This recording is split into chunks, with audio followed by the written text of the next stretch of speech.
সামনে আগে পিছে নিতে হবে।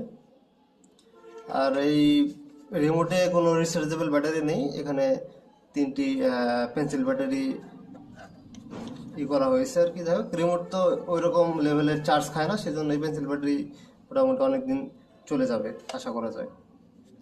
সো এই হলো মোটামুটি রিমোট।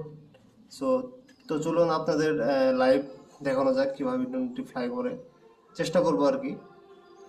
আমি আর কি আউটডোরে যাইনি, ইনডোরেই এই ড্রোনটি উড়াবো একটি রুমের ভিতরে। সো চলুন কীভাবে ড্রোনটি পারফর্ম করে দেখা যাক।